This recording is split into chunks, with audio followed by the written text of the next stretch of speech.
Alkisah. Seorang satria bernama Bambang Ekalaya mencari ilmu memanah yang bernama Danuweda. Hanya satu orang yang memiliki ajian ini, yaitu Resi Dorna dari Hastinapura. Tetapi Resi Dorna telah berjanji bahwa dia tidak akan mengajar kepada orang lain, kecuali putra-putra Hastina.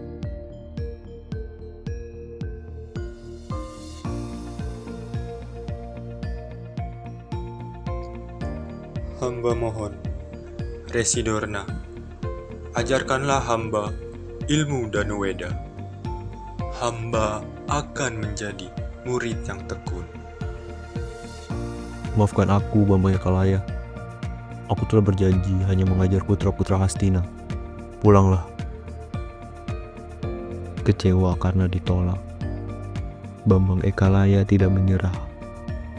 Dia membuat patung Resi Dorna dan berguru panah kepada patung itu. Dengan tekunnya, dia berlatih sehingga akhirnya menguasai aji Danuweda. Suatu ketika, para Kurawa dan Pandawa sedang berburu. Mereka melihat seekor celeng mati dengan mulut penuh panah yang dilepaskan sekaligus, ciri khas aji Danuweda.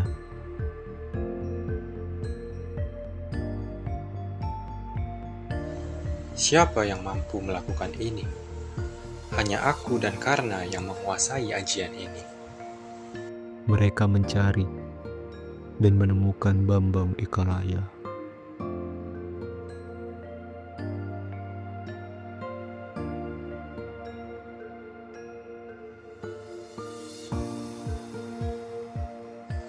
Kepada siapa kau berguru memanah?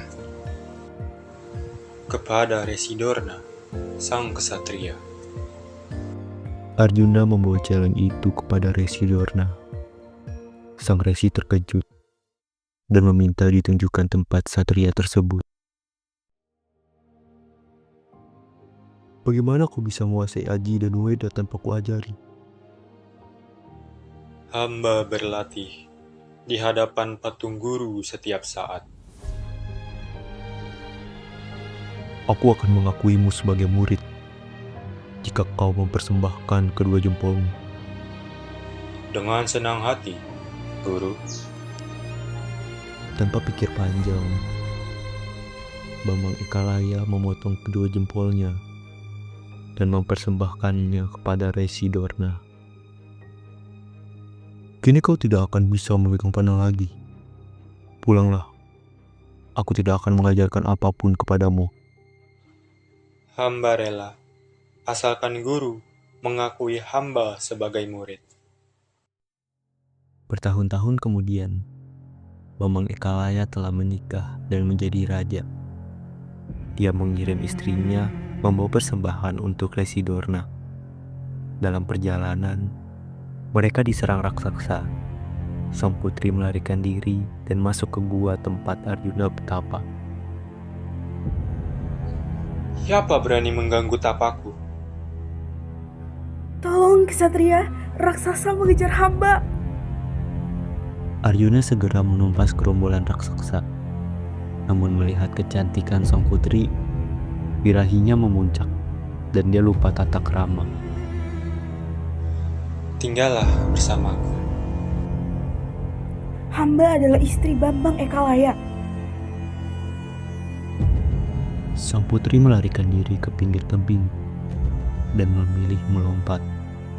Ibunya dan seorang dewi turun menolongnya dan membawanya kembali kepada Bambang Ekalaya.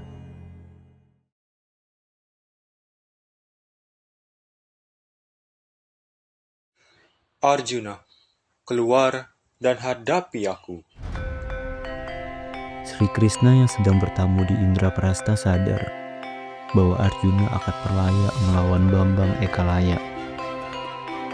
Ini urusanmu sendiri, Arjuna. Jangan seret nama Pandawa. Dalam pertarungan, Bambang Ekalaya berkali-kali terjatuh.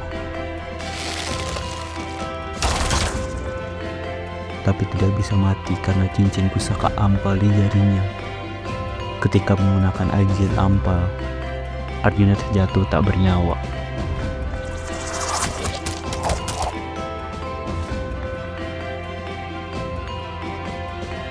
Belum saatnya engkau mati, Arjuna. Tenagamu masih diperlukan di perang besar nanti.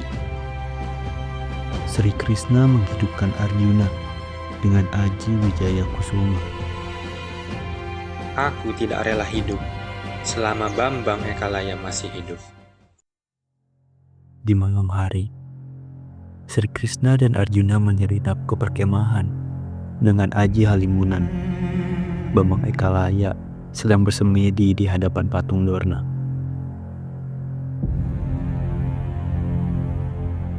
Bambang Ekalaya, kau telah bersalah membunuh murid kesayanganku, Arjuna.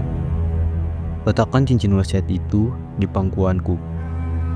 Guru, hamba akan dengarkan semua perintah guru. Setelah cincin dilepas, Arjuna mengambil keris Bambang Ekalaya dan menusukkannya kepada empunya sendiri, sehingga terlihat seperti bunuh diri. Mereka pun meninggalkan perkemahan. Arwah Bambang Ekalaya menuntut balas kepada Resi Dorna yang dikira telah membunuhnya. Arwahnya kemudian menitis kepada Drestayumna dan di Baratayuda memenggal kepala Resi Dorna. Demikianlah kisah Bambang Ekalaya, satria yang setia kepada gurunya hingga akhir hayat.